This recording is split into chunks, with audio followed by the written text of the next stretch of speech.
Assalamualaikum, Ustaz. Waalaikumsalam warahmatullahi wabarakatuh. Mana sehat, Ustaz? Alhamdulillah sehat. Apa nih malam-malam ya? Di sana jam berapa? Jam 10 ya? Jam 10, belum terlalu malam. Wah, dahsyat nih. Udah beres tarawih ya ini? Alhamdulillah udah. Iya. Izin kita tunggu 3 menit lagi ya.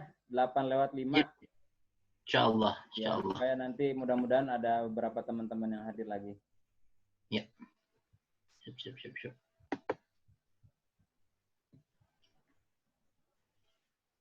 Kalau untuk di grup sudah ada sekitar 90 sebenarnya. Tapi ya Allah alam nih, Begitu. ada berapa yang hadirnya nanti mudah-mudahan biasanya kalau kemarin kan masuknya tuh enggak di awal ya, pas pertengahan ada yang masuk. Dan ini juga pesertanya bervariatif, Ustaz. Ada yang memang minta dijadwalkan karena beliau alumni Husnul. Oh gitu. Dan juga ya ada yang dari forum ada yang info dari dosennya, dosen informasi IT-nya. Kemudian di sini juga ada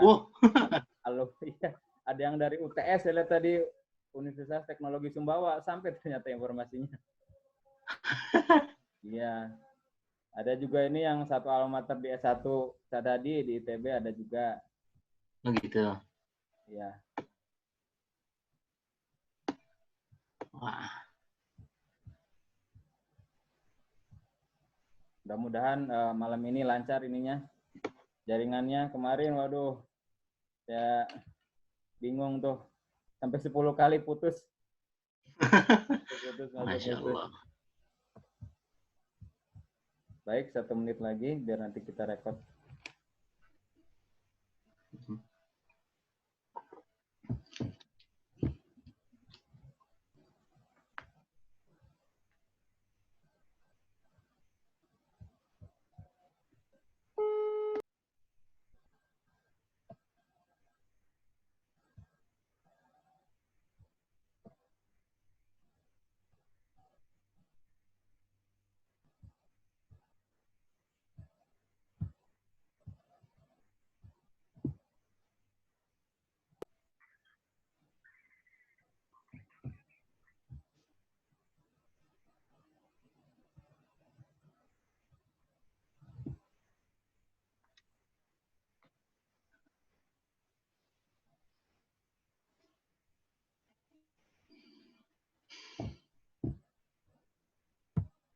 Baik, Ustaz. Izin. Bagaimana kalau kita mulai saja? Boleh. Ya. Insyaallah. Baik, bismillahirrahmanirrahim. Assalamualaikum warahmatullahi wabarakatuh. Alhamdulillahirrahmanirrahim. Allahumma sholli ala Muhammad wa ala alihi wa sahbihi wa barik wa salim ajmain. Mudah-mudahan Allah Subhanahu wa taala yang telah begitu banyak memberikan karunia nikmat kepada kita, khususnya pada malam hari ini kita masih diberikan kesempatan untuk bisa melaksanakan ibadah di bulan Ramadan ini, dan insya Allah akan bersilaturahim dengan salah satu pemateri SSG berbagi kisah dan hikmah. Sebelumnya saya perkenalkan diri, nama saya Denny Firmansyah. Saya anggota Santri Siapguna Angkatan 13. Insya Allah yang akan menjadi moderator pada malam hari ini. Dan saya juga ditemani oleh ada Kang Ridwan sebagai moderator kedua ataupun sebagai moderator backup. Baik, sahabat-sahabat sekalian, pemateri pada malam hari ini langsung dari Jepang, yaitu Ustadz Hadia Warman, Ustadz Hadi. Seperti yang sudah disampaikan pada broadcast yang telah disampaikan ke beberapa grup, bahwa Ustadz Hadi ini baru saja lulus di Kyushu ya, Ustadz ya? Ya. Kyushu Institute of Technology. Kemudian beliau menyelesaikan S1 di ITB jurusan fisika, S2 di Korea jurusan fisika juga. Dan menariknya beliau seorang santri juga, yaitu alumni dari Pondok Pesantren Husnul Khotimah Kuningan. Mudah-mudahan kita di sini mendapatkan inspirasi yang luar biasa dari Ustadz Hadi.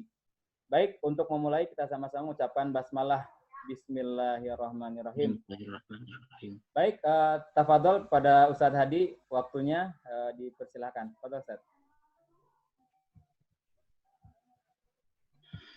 Bismillahirrahmanirrahim. Assalamualaikum warahmatullahi wabarakatuh. Alhamdulillahi rabbil alamin. Wabihi nasta'in wa ala umuri dunya waddin. Salatu wassalamu ala asyrafil anbiya'i wal mursalin. Wa ala alihi wa sahbihi wa man tabi'ahum bi ihsanin ila yaumiddin. Rabbi syrah li sadri wa yassir li amri wahlul 'uqdatam min lisani yafqahu qawli. Amma ba'd. Alhamdulillah, pertama-tama yang paling utama dan yang harus selalu kita utamakan adalah marilah sama-sama kita sempurnakan rasa syukur kita kepada Allah Subhanahu wa taala. Karena bagaimanapun juga nikmat yang Allah berikan kepada kita sampai detik ini ya kita tidak mampu menghitungnya satu persatu. Ya, dari mulai kita bangun tidur sampai kemudian alhamdulillah insya Allah pada hari ini menjelang tidur lagi gitu ya, ada banyak sekali nikmat yang Allah berikan kepada kita semua ya. Pagi hari kita masih bisa menggerakkan jari jemari kita saja, itu sudah merupakan nikmat yang luar biasa. Bayangkan kalau seandainya saja bangun tidur kemudian kita tidak dapat melihat atau tidak dapat menggerakkan jari kita atau tidak dapat merasakan saja dinginnya lantai atau dinginnya air, ya mungkin kita akan panik ketika itu dan entah apa yang akan kita lakukan gitu ya. Yang jelas yang pasti ada kepanikan dan segala macamnya. Tapi alhamdulillah Allah Subhanahu wa taala masih memberikan nikmat-nikmatnya. Di antaranya adalah nikmat sehat itu gitu ya. Sampai kemudian kita masih bisa menjalani ibadah di bulan suci Ramadan ini, memasuki hari yang ke-9 ya, insyaallah di hari yang ke-9 memasuki hari yang ke-10 ya. Mudah-mudahan Allah Subhanahu wa taala memberikan kita nikmat sehat ini sampai akhir Ramadan ini sehingga kita bisa menjalani ibadah Ramadan ini dengan full dan juga dengan satu hal yang kita mendapatkan satu hal yang baru dari Ramadan ini insyaallah. Tak lupa pula salawat dan salam marilah sama-sama kita curah limpahkan kepada qudwah hasanah kita, suri tauladan kita Rasulullah Muhammad sallallahu alaihi wa alihi wasallam, pada keluarganya, pada para sahabatnya, dan tentunya kita semua yang insyaallah selalu berusaha istiqamah berada di jalan Allah hingga akhir zaman kelak, dan juga dengan hadirnya Rasulullah SAW dan para sahabatnya tersebut dengan Al-Quran yang Allah titipkan kepada Rasulullah untuk disampaikan kepada umat manusia, ini kemudian menjadi inspirasi banyak pihak gitu ya. Di antaranya juga kita yang hidup di zaman modern ini, itu pun tidak lepas ya, kalau kita mau kaji lebih dalam ayat-ayat Al-Quran, maka kita akan dapati banyak sekali inspirasi-inspirasi yang kemudian mungkin secara langsung kita bisa kemudian melihatnya gitu ya. Berbeda kasusnya kalau ketika Al-Quran itu sendiri diturunkan pada zaman tersebut, teknologi belum begitu maju.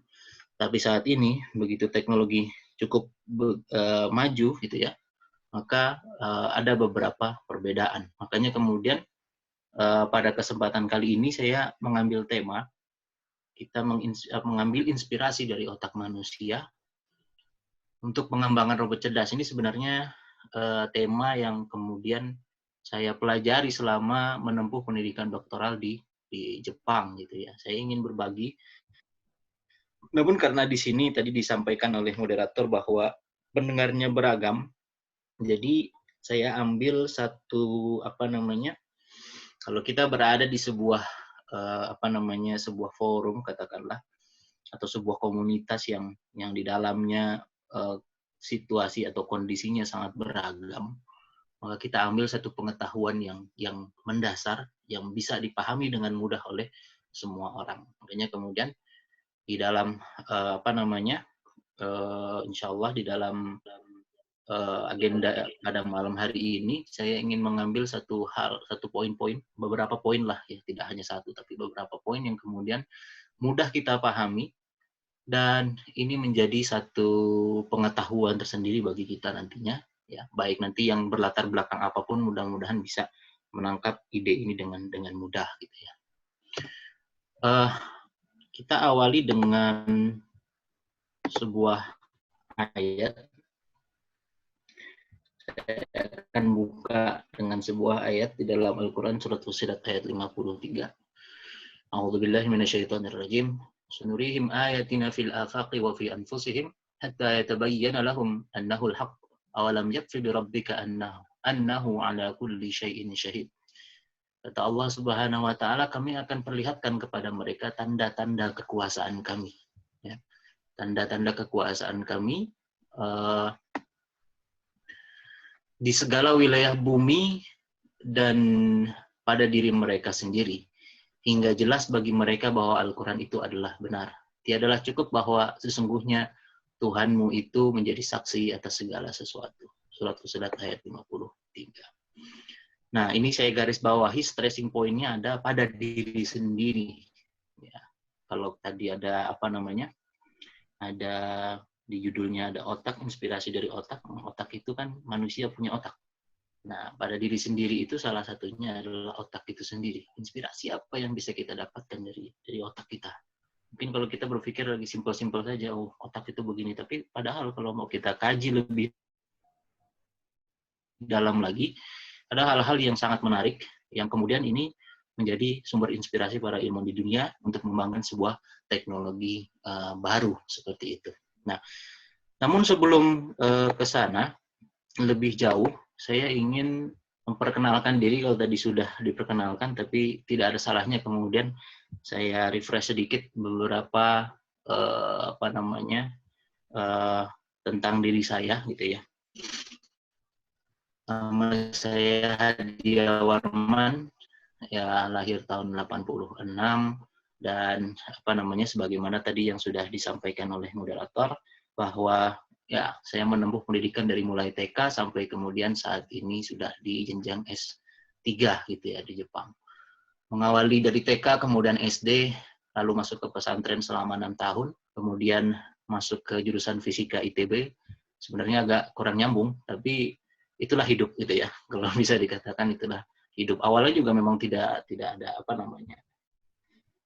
dulu ketika lulus dari pesantren itu ditanya, kamu kemana setelah ini, kata orang tua. Saya bilang saya merasa punya minat di bidang yang lain gitu ya. Walaupun memang ada minat juga di bidang agama, karena ada yang namanya pesantren itu biasanya memang tidak jauh atau tidak lepas dari yang namanya agama. Tapi saya bilang saya punya yang lain. Minat yang lain ini adalah saya ingin belajar tentang ilmu alam dan teknologi gitu ya, rekayasa seperti itu. Nah, akhirnya kemudian saya coba-coba ikutan mengikuti seleksi UMPTN, kalau dulu namanya SPMB, dan tanpa diduga karena memang awalnya iseng gitu ya, iseng-iseng berhadiah karena nggak yakin juga ketika itu. Tapi ternyata Allah Subhanahu wa taala mengabulkan itu dan diterima di jurusan Fisika ITB. Nah, saya masuk ITB dari tahun 2004 sampai tahun 2008. Kemudian setelah itu, alhamdulillah dapat beasiswa ke Korea Selatan, tepatnya di kampus HUFS atau Hankuk University of Foreign Studies, ya, di jurusan yang sama, jurusan fisika.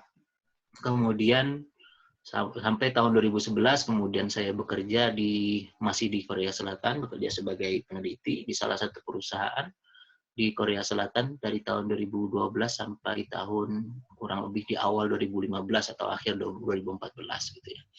Nah, perusahaan ini sebenarnya bergerak di bidang penyedia bahan mentah untuk produksi display Samsung. Jadi kita jual hasil penelitian kita berupa bahan-bahan kimia itu ke Samsung Elektronik. Jadi kalau misalkan kalau punya HP gitu kan, layar displaynya, kemudian mereknya Samsung, nah itu dulu ada kontribusi kita sedikit lah di sana, kurang lebih seperti itu. Kemudian melanjutkan, alhamdulillah dapat beasiswa dari pemerintah Jepang untuk melanjutkan pendidikan doktoral di Kyushu Institute of Technology, jurusan Human Intelligence System. Jadi tahun 2016 sampai 2019. Jadi kalau bisa digambarkan dari sini, sebenarnya dari masa kuliah S1 sampai S3 ini semuanya dengan menggunakan beasiswa, gitu ya. Dengan menggunakan beasiswa. Kalau makan saya pernah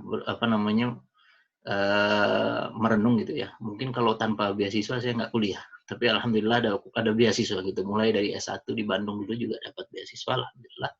Sampai kemudian sampai saat ini mendapatkan beasiswa seperti itu. Nah, sekarang saat ini karena lulusnya tahun 2019, jadi sebenarnya officialnya itu tahun 2019 bulan Desember. Lalu melanjutkan sebentar saat ini di postdoc sebagai postdoctoral researcher di research in hardware. Jadi yang saya kerjakan di sini lebih banyak di hardware-nya. Ya. Apa itu hardware atau apa itu artificial intelligence, nanti kita bicarakan sedikit lah, barang apa gitu ya. Kurang lebih seperti itu.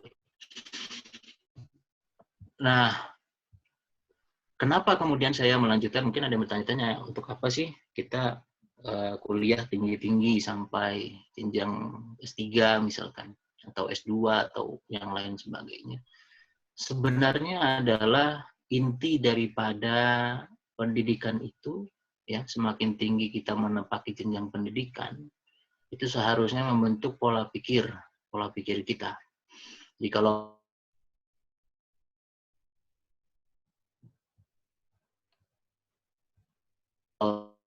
saya gambarkan di sini antara tingkat pendidikan formal di sanding dengan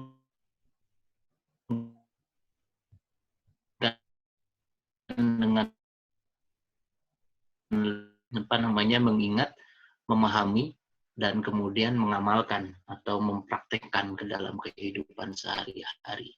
Jadi itu sebenarnya kalau sampai kepada jenjang pendidikan menengah, dari dasar sampai menengah. Lalu kita masuk ke undergraduate atau S1, itu sudah mulai itu ada applying dan analyzing. Mulai ada analisa, kita diminta untuk menganalisa sesuatu, kenapa begini, kenapa begitu, dan seterusnya. Itu dilatih di S1. Walaupun kemudian ada juga di antara teman-teman kita, ya mungkin yang ikut yang sampai pendidikan S1 itu, ada yang sudah melampaui sampai bukan hanya analyzing tapi sampai creating, itu juga ada juga gitu kan.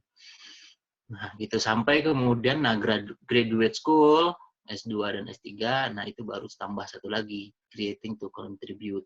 Jadi sebenarnya semakin tinggi itu kita memiliki sebuah sebuah pola pikir bagaimana cara meng-create dan kemudian berkontribusi. Kontribusinya terhadap apa? Terhadap umat manusia. Bentuknya beragam, gitu ya. Bentuk kontribusinya itu bisa beragam. Bisa ide, bisa juga yang bentuknya langsung real, gitu ya. Misalkan konsep yang kemudian dijalankan di dalam sebuah perusahaan, industri, dan seterusnya. Itu bentuknya beragam, banyak sekali gitu. Tapi yang jelas adalah kontribusi. Makanya kemudian yang namanya pendidikan itu, kebetulan memang hari ini adalah Hari Pendidikan Nasional, maka ini juga yang harus kemudian menjadi sebuah patokan dasar bagi kita dalam menempuh jenjang pendidikan, bahwa yang namanya pendidikan itu adalah sebisa mungkin itu mampu mengubah pola pikir kita, gitu ya, pola pikir yang solutif, yang inovatif.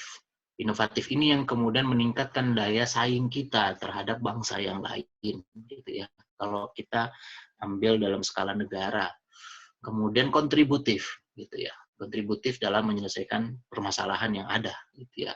Karena masalah itu pasti ada. Masalah itu dalam kehidupan kita pasti ada. Jadi kalau misalkan hidup kita berasa nggak ada masalah, jangan-jangan kita salah hidup kita menjalani kehidupan yang salah, gitu. itu perlu dipertanyakan, karena memang yang namanya hidup, ya siapapun itu yang hidup, ya itu pasti akan menghadapi permasalahan, hanya saja mungkin levelnya berbeda, kemudian bentuk problemnya berbeda, gitu ya, cara menyikapinya juga berbeda dan seterusnya. Itulah alasan kenapa kemudian saya melanjutkan sampai kepada S3. Kita ingin sampai kepada level creating to contribute. Lalu kenapa memilih Jepang? Sebenarnya gampang sih alasannya. Kenapa sih kok milih Jepang atau kenapa memilih Korea? Sebenarnya kalau dulu itu lebih milih Jepang dibandingkan Korea.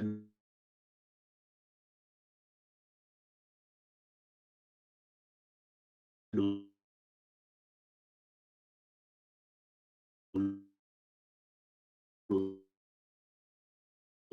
gitu ya. Bahkan saya satu di Korea. Hanya saja yang Jepang ini tidak mendapatkan support, tidak ada sponsor maksudnya. Tidak ada lembaga pemberi beasiswa yang mau memberikan beasiswa gitu ya. Karena gagal. Jadi kalau nanti kita akan jelaskan kenapa kok bisa begitu gitu ya. Makanya kemudian saya ambil yang ke Korea, ya istilahnya kalau kita nerapin target 10 ya minimal dapat 8 lah gitu ya, atau dapat 7. Memang ketika itu Korea belum terkenal. Barulah ketika Samsung mengeluarkan produk barulah kemudian booming gitu kan, karena memang Samsung memberikan kontribusi hampir 17% terhadap GDP atau pendapatan negaranya. Cukup luar biasa memang gitu ya. Nah, kenapa Jepang? Jepang itu terkenal dengan inovasi. Maka kita tahulah kalau yang namanya udah, oh ini produk mana nih, Jepang.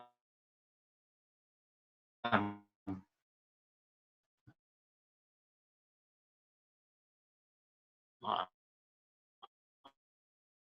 udah.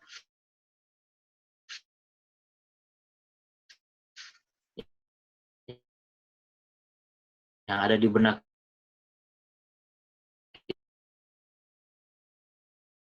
kita canggih.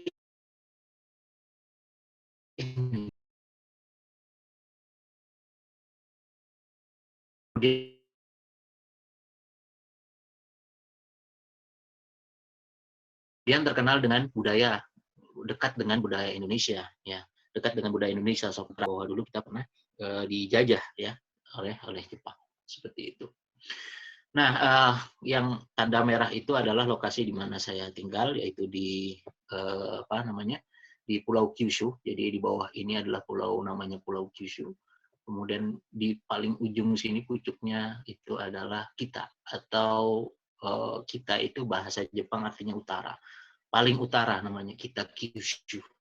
Jadi kota tempat saya tinggal adalah Kita Kyushu. Lalu bagaimana kalau misalkan ada yang mungkin yang bertanya juga, bagaimana cara bisa mendapatkan beasiswa?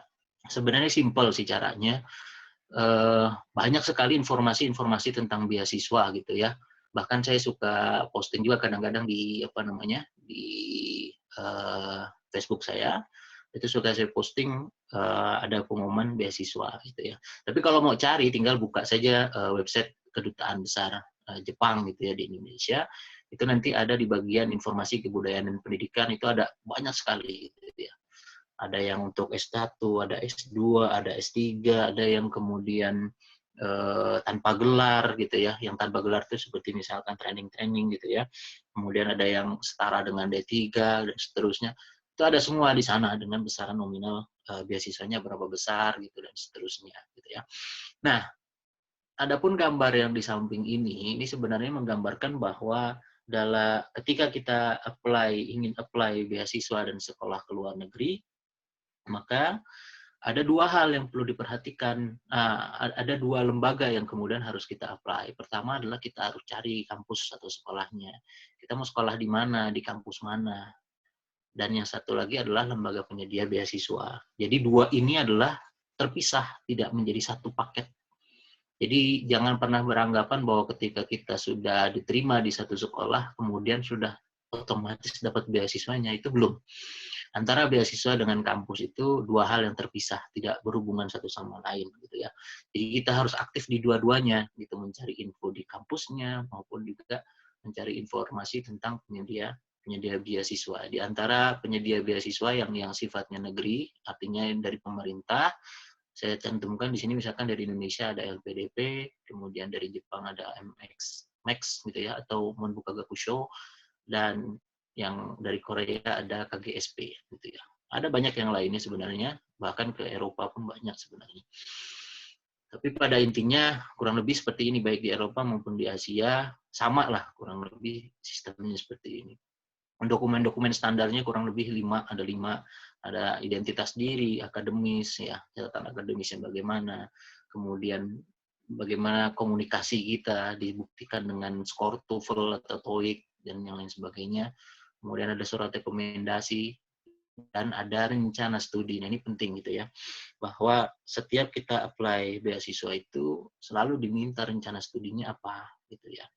Rencana studinya apa, mau ngapain gitu istilahnya. Jadi jangan pernah ketika kita mau apply sebuah beasiswa ke luar negeri, kemudian berpikiran bahwa, oh asik nih kita mau jalan-jalan. Enggak. Kalau kita mindset-nya sudah mindset jalan-jalan, maka akan berbeda nanti output-nya. Gitu ya. Ketika sampai di sini pikirannya kita tuh cuma jalan-jalan saja, tidak ada kemudian untuk niat belajar gitu ya.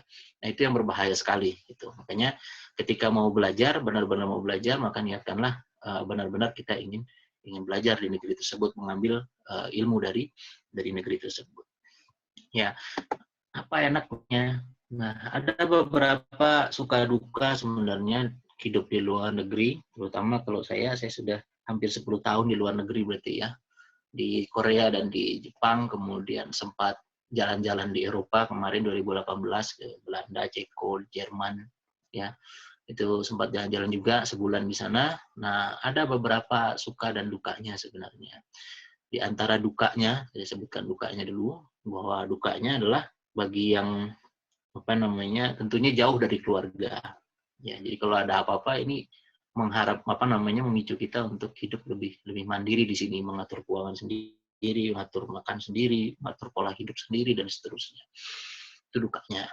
Kemudian kendala komunikasi juga kadang-kadang ini menjadi sebuah hambatan tersendiri gitu ya, bahwa antara kita dengan orang-orang sekitar kita terkendala komunikasi, sulit untuk berkomunikasi. Nah ini juga menyebabkan nanti ada clash sedikit gitu ya, ada friksi di antara kita, ada gesekan antara kita dengan warga setempat, ada shock culture, dan yang paling penting di sini ada dua, yaitu masalah ibadah dan makanan. Makanya ketika teman-teman nanti mau apply ke luar negeri, kemudian atau mau jalan-jalan atau apapun lah gitu ya yang ke luar negeri, usahakan dua hal saja. Bagaimana cara kita mendapatkan akses ke masalah ibadah, dan yang kedua makanan, ketersediaan makanan halal. Itu yang paling penting. Terutama di daerah Asia Timur ini agak sulit sebenarnya untuk menemukan makanan yang halal ya. Asia Timur itu seperti Cina, kemudian Korea dan Jepang, itu cukup sulit masalah makanan karena biasanya ada campuran dan segala macam. Makanya penting untuk kita mendapatkan akses ke tempat ibadah. Kenapa? Karena ketika kita bisa masuk ke tempat ibadah, kita mendapatkan akses ke tempat ibadah, setidaknya kita bisa bertemu dengan orang-orang dari negara lain yang sama, ya, sama-sama Muslim maksudnya. Sehingga kita bisa mendapatkan informasi yang lebih banyak tentang negeri tersebut, tentang negeri yang sedang kita hidup di dalamnya, sedang kita kunjungi gitu ya. Bagaimana dengan makanan halalnya dan seterusnya kita bisa dapatkan. Makanya ini yang paling penting, kuncinya dua, ibadah dan makanan. Adapun adapun sukanya, yang positifnya adalah tentu pola pikir kita menjadi terupgrade ya, menjadi karena terbiasa di lingkungan itu membentuk pola pikir juga gitu ya. Makanya kemudian ketika kita berada di lingkungan luar negeri, ya di luar negeri, maka tentu ini bisa mengupgrade pola pikir kita. Kemudian menambah pergaulan menjadi pergaulan yang internasional, kemudian juga ilmu pengetahuan kita juga bertambah, ada yang syar'i maupun yang non syar'i. Loh memang ada yang bertambah dari syar'i, ada. Contohnya nanti masalah fikih. Fikih itu ya ketika kita sudah berada di luar negeri, itu kan orang dari berbagai daerah, dari berbagai negara, dan tentunya dengan background fikih yang berbeda-beda. Kalau di Indonesia mayoritas Syafi'i, nanti di luar negeri ada yang kemudian mempraktikkan Maliki, ada yang mempraktikkan Hanafi, ada yang mempraktikkan kemudian Hambali. Nah, disitulah kemudian kita bisa sharing lebih banyak tentang itu sesama Muslim, gitu ya. Contoh nanti dalam sholat itu kan banyak tuh yang hal-hal yang kemudian berbeda juga di antara mazhab tersebut. Bukan hanya itu, tapi kemudian bahkan sampai kepada bacaan Al-Quran saja itu pun berbeda. Ya, karena memang di dalam bacaan Al-Quran ada mazhabnya, ada hafaz misalkan, ya hafaz an-asim, ya, atau mungkin ada qalun an-nafi, warash an-nafi dan seterusnya. Itu beda gitu. Mungkin kita kenal kalau di Indonesia cuma mengenal satu jenis saja, hafaz an-asim. Tapi nanti ketika di luar negeri itu ada banyak gitu ya. Makanya seperti misalkan membaca wadduha menjadi wadduhe, itu juga ada ilmunya gitu ya. Jadi makanya ilmunya juga kemudian bisa terserap gitu ya. Luas ilmu pengetahuan ketika kita sudah masuk ke luar negeri. Ya. Kemudian kita juga bisa melihat nanti antar WNI itu begitu dekat gitu antara satu dengan yang lainnya biasanya. Karena biasanya kalau sesama WNI bertemu, nah itu ada rasa kepemilikan sama-sama Indonesia gitu. Kemudian kita merasakan fasilitas yang bagus sehingga kadang-kadang nggak mau juga pergi dari negeri itu. Kadang-kadang ada perasaan seperti itu. Tapi ketahuilah bahwa sebenarnya tugas kita hanya belajar. Bagi yang ingin belajar, kalau bagi yang ingin melanjutkan ya silahkan saja. Tapi kalau bagi yang kemudian hanya ingin mengambil ilmunya, bawalah ilmu itu ke Indonesia untuk diperjuangkan di sana, diterapkan di Indonesia. Kemudian ada upgrading, saya kira ini juga sama upgrading ulum syar'i. Ada ilmu-ilmu syari ilmu agama yang kemudian kita upgrade karena tadi perbedaan-perbedaan tadi cukup banyak sehingga itu menjadi khazanah tersendiri. Karena itu menjadi khazanah dan kita menyaksikan langsung, maka pengetahuan kita menjadi bertambah. Nah, ini banyak sekali saya sudah banyak tuliskan sebenarnya beberapa tips dan trik hidup di Jepang, baik dalam bentuk buku bersama teman-teman di sini dan serial kehidupan di blog pribadi saya. Nah, kalau misalkan ada yang bertanya-tanya mengenai apa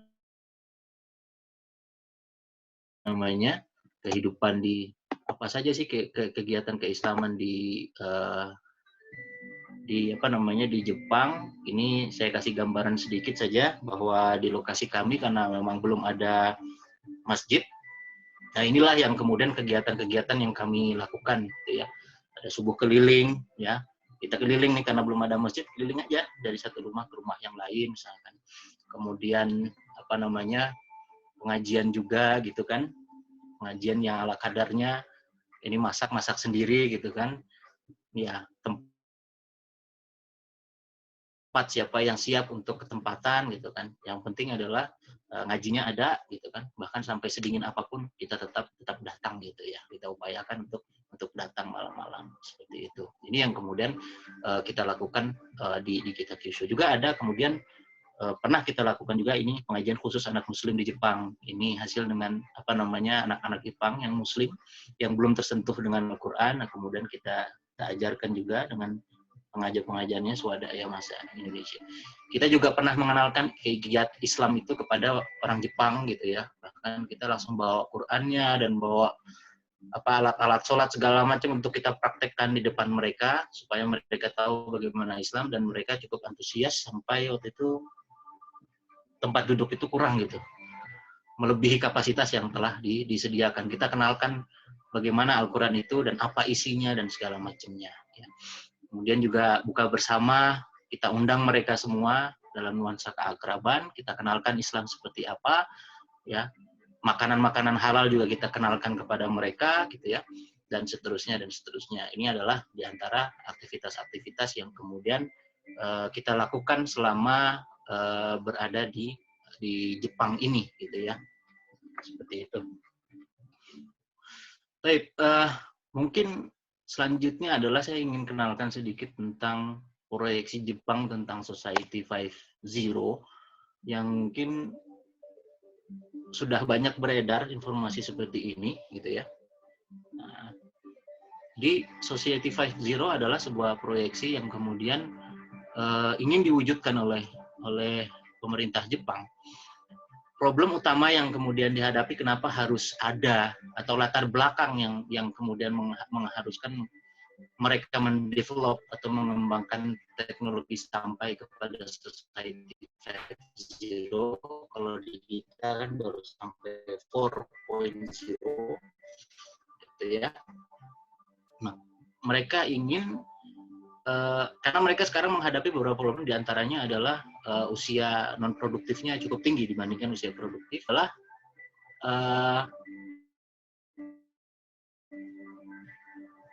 ya, mereka butuh sebuah bantuan mesin lah terutama gitu ya untuk mengatasi itu. Zero ini gitu ya, berbasis dengan artificial intelligence yang kemudian dikembangkan gitu ya, baik dalam bentuk nanti softwarenya gitu ya, melalui deep neural network atau segala macamnya, atau juga dengan melalui hardware gitu ya.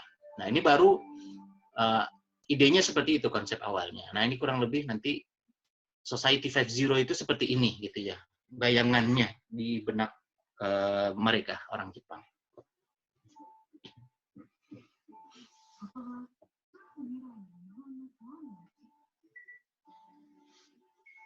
Ya, jadi delivery service-nya menggunakan drone, bisa menjangkau daerah yang terpencil karena memang di Jepang masih banyak daerah-daerah yang terpencil gitu ya. Ada beberapa wilayah yang sulit dijangkau, nah itu bisa digunakan drone.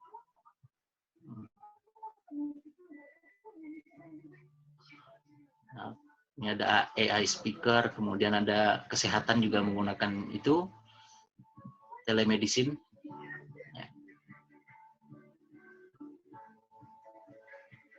Traktornya juga otomatis, smart agriculture. Kemudian masuk ke toko juga tinggal scan saja, gitu kan. Sudah dipesan terlebih dahulu di HP-nya. Ada accounting cloud-nya. Semua terintegrasi sampai kepada bis. Bis pun kemudian tanpa supir. Ya, ini otomatis. Ya. Kurang lebih seperti itu bayangan daripada Society 5.0 yang di Jepang. Gitu. Nah, ini adalah di antara yang diambilkan dari lab sebelah kami yang sama-sama bekerja untuk neuromorphic hardware. Kurang lebih seperti itu. Nah, ini adalah mereka mengembangkan robot yang ini dokumentasi ketika mereka berlomba di mana namanya, di Amerika kalau tidak salah.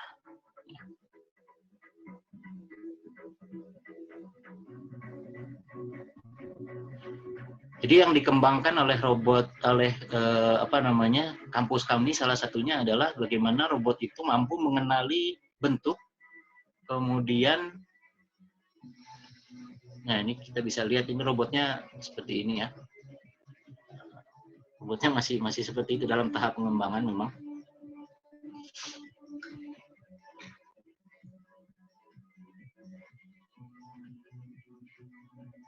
Ya, dia bisa mengenali kalau ada halangan, dia bisa menghindar, mencari jalan, dan seterusnya.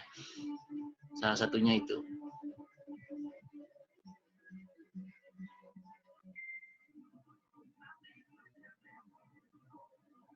Kemudian mengenali ada speech dan person recognition, atau mengenali suara. Ya. Ya. Dia mengenali suara sekaligus bisa mengenali benda, objek di depannya ada berapa. Ketika ditanya ada objek apa saja, ada berapa objek, robot ini kemudian bisa menjawab objeknya ada iya sekian gitu ya, dan seterusnya. Bahkan kemudian bisa mensortir nanti ya ke depannya.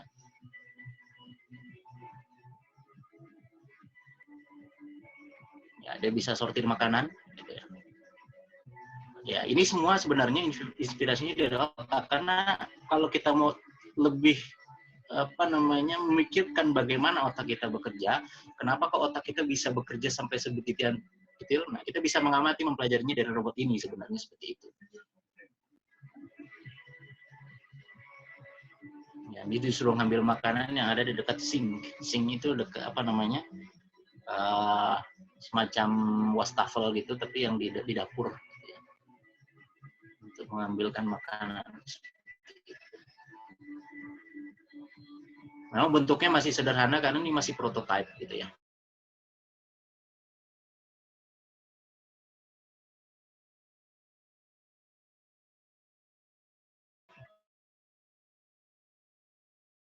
masih masih masih uji coba skala lab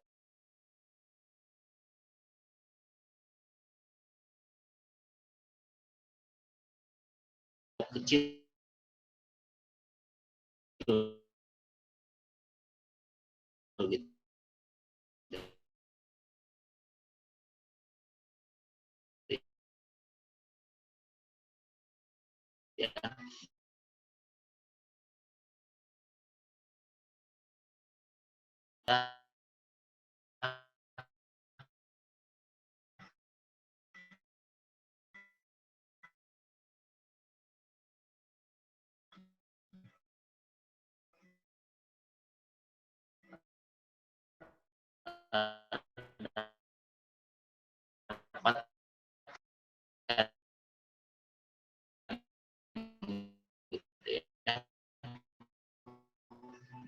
Inspirasinya dari sana. Nah, ini saya skip saja.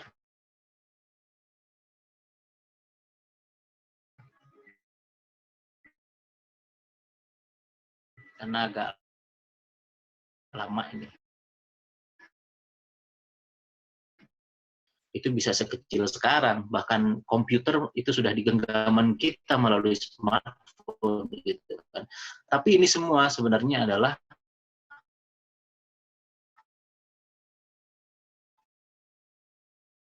hasil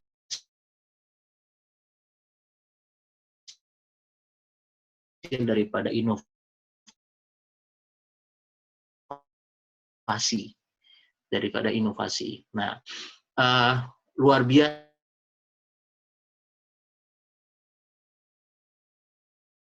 lihat harganya itu berapa, kemudian bagaimana respon pasar dan seterusnya gitu ya. Kalau dulu masih terpisah-pisah gitu kan komputer itu, tapi kita bisa lihat kemudian komputer. Masuk bagian telepon juga begitu, pengembangan di bagian baterai dan seterusnya gitu ya. Kurang lebih seperti itu sampai nanti sekarang ini kita sedang masuk kepada artificial intelligence di mana kita mengharapkan bahwa alat-alat ini tuh bisa bekerja sebagaimana manusia bekerja. Bayangkan gitu ya, bahwa alat-alat yang seperti ini itu mampu bekerja, membantu pekerjaan manusia, tapi layaknya manusia itu bekerja. Dia bisa mikir, gitu. Dia bisa berpikir, melakukan learning sendiri, self-learning namanya, seperti itu ya. Nah, kalau kita bertanya-tanya mengenai kenapa teknologi mengecil, sebenarnya faktor aslinya itu dari adanya ditemukannya transistor. Semenjak ditemukannya transistor, maka semua komponen itu bisa mengecil semua, gitu ya.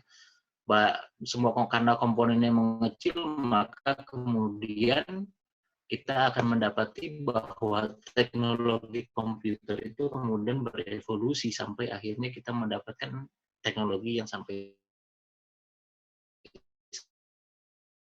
saat ini. Faktor utamanya adalah transistor lah, kemudian itu semua bermula sampai kemudian terjadinya evolusi di bidang teknologi. Nah, tapi ketika kita mau masuk ke next generation atau generasi selanjutnya, ini nggak bisa lagi kita menggunakan transistor, ternyata seperti itu. Kenapa? Nah, kita akan lihat bahwa ini ada superkomputer, komputer tercanggih saat ini. Nah, di sini ini isinya ada RAM dan hard disk dan motherboard segala macam di sini jadi satu semua.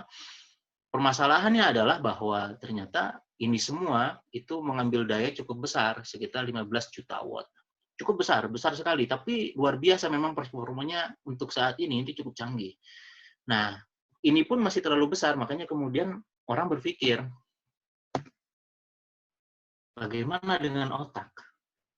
Otak itu ternyata hanya butuh daya sekitar 20 watt saja untuk bekerja. Jadi manusia itu hanya butuh 20 watt saja. Energi setara dengan 20 watt agar otak kita mampu bekerja. Gitu. Makanya kalau orang lapar memang nggak bisa bekerja otaknya dengan maksimal. Yang ada apa? Yang ada emosinya keluar. Apalagi di musim sekarang kita bisa lihat itu ya, ada orang kelaparan segala macam, ini berbahaya sekali, bisa menimbulkan kerusuhan. Dari sana sebenarnya kita bisa lihat dampaknya gitu ya. Nah, otak ini cuma butuh 20 watt saja. 20 watt itu seperti apa? Kalau dulu pernah beli bohlam yang di warung gitu ya. Nah, itu 20 watt tuh, 25 watt. Cuma segitu besarnya, 25 watt. Dan kapasitas memori daripada otak itu mencapai 2.500 terabyte. 2.500 terabyte atau setara dengan kalau kita punya hard disk yang 1 terabyte itu ada 2.500 hard disk, eksternal hard disk itu ya. Nah, bisa dibayangkan kita bisa nyimpan apa aja tuh dengan apa namanya? Dengan memori yang segitu banyak. Itu kemampuan manusia itu luar biasa gitu loh. Nah, kemudian ditambah dengan jumlah neuron yang 86 triliun. Neuron itu apa? Neuron itu koneksi. Kalau tadi kita bisa lihat di sini transistornya itu hanya butuh 8 miliar untuk sampai kepada teknologi komputer yang saat ini gitu ya. Ini tahun 2010-an. Ini 86 triliun, artinya 86.000 kalinya, atau sekitar 1.000 kalinya, 11.000 kalinya. Lebih tinggi daripada itu otak manusia. Gitu ya. Nah, dari sinilah kemudian orang berpikir, bagaimana kalau kita menuju sebuah hardware, sebuah perangkat keras yang kita ciptakan yang kurang lebih mirip nanti fungsinya dengan manusia, dengan otak manusia, dia mampu berpikir dan seterusnya. Dan uniknya lagi, otak manusia itu responnya cepat gitu, ya, responnya cepat. Bayangkan kalau misalkan kita secara tidak sadar pernah mengalami apa namanya, kok kayak ada yang merhatiin kita gitu. Itu kan responnya cepat sekali itu. Ya, responnya cepat sekali. Ada orang yang lempar ke arah kita dan kita nggak sadar, tiba-tiba kita bisa menghindar cepat sekali. Itu otak manusia, luar biasa responnya, gitu kan. Nah, orang sekarang menuju ke sana, tapi dia butuh komponen baru gitu, nggak mungkin dengan menggunakan transistor. Kenapa? Karena dayanya cukup besar, ini 15 juta dan ini udah nggak bisa lagi di apa namanya, dikompres lagi, nggak bisa lagi diperkecil, makanya mereka butuh. Nah, inilah yang kemudian disebut dengan komponen itu disebut dengan memory store. Ini yang kemudian saya kerjakan gitu ya. Bagaimana menciptakan sebuah memory store yang kemudian dia mampu untuk bekerja seperti layaknya otak manusia, tapi hardware, bukan pemrogramming ya, bukan programming. Nah, ini ada beberapa pembagian otak ya. Jadi diantaranya kalau ini ada deep learning, bagian sini cerebrum. Cerebrum itu bagian yang paling besar di kepala, di otak. Nah, ini fungsi otak tingkat tinggi seperti belajar, mengenali gambar, objek. Nah, ini menggunakan otak yang besar ini. Tapi untuk bagian yang bawah ini adalah dia ini menggunakan struktur yang seperti ini. Ini biasanya untuk menyelesaikan problem yang sifatnya temporal. Misalnya saya kerjakan selama di Jepang menggunakan bagian yang cerebrum ini, gitu ya. Kalau tadi yang robot tadi videonya ada, itu bagian yang cerebrum karena dia mengambil inspirasi dari fungsi otak tingkat tinggi, yaitu mengenali gambar, mengenali objek dan seterusnya.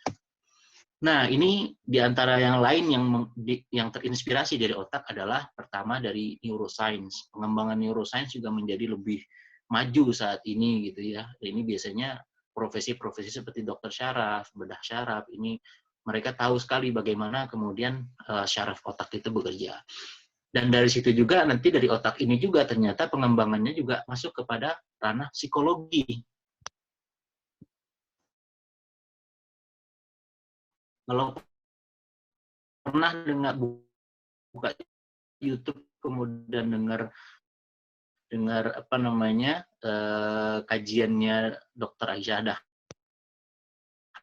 Dahlan misalnya, itu mengenai psikologi yang membahas tentang yang tadi kita bahas, yang ada videonya tadi, dan saya pribadi kemudian mengembangkan di bagian material science-nya ini gitu ya, membuat komponen tadi gitu ya. Bio intelligence ini tentu luar biasa dampaknya. Kemudian, ya ini skip saja. Jadi kalau dikatakan apa itu memory store, dia salah satu daripada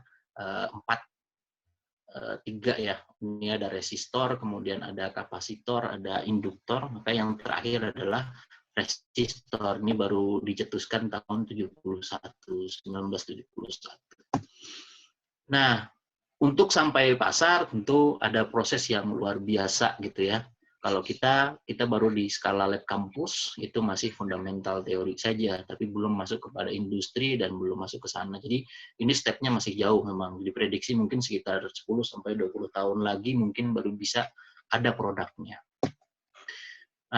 Ini contoh saja, tapi mungkin waktunya cukup atau tidak. Jadi ada, kalau cari di YouTube nanti cari saja Intel Loihi gitu ya, Neuromorphic Chip Intel Loihi. Itu chip yang bisa mengenali objek. Itu sudah ada Intel yang ini ya, yang buat gitu ya. Tapi dengan sistem yang berbeda, masih menggunakan CMOS, masih menggunakan teknologi yang sebelumnya menggunakan transistor. Nah, yang saya kerjakan, kita ingin mengubah lebih dari tidak menggunakan transistor seperti itu. Mungkin itu karena keterbatasan waktu ya. Jadi mungkin saya cukupkan dulu sampai sini gitu ya. Jadi ini kurang lebih yang saya pelajari selama di Jepang gitu ya. Dan tadi juga di awal juga saya sudah memperkenalkan diri dan bagaimana caranya tadi ya untuk bisa bersekolah di luar negeri dan seterusnya. Allah alam bisawab, mungkin selanjutnya kita bisa bicarakan lebih banyak nanti di diskusi. Kalau ada saya serahkan kembali ke moderator. Enggak, Kang Denny? Baik, terima kasih Ustaz Adi. Jazakallah nih penjelasannya luar biasa. Memang ini sesuatu yang rumit, tapi ketika dijelaskan oleh ahlinya, sedikitnya kita mempunyai gambaran. Baik, ini kita buka saja penanya bisa melalui chat ataupun akan menanya langsung. Kalau yang akan menanya langsung silahkan dibuka open ininya, mic-nya silahkan.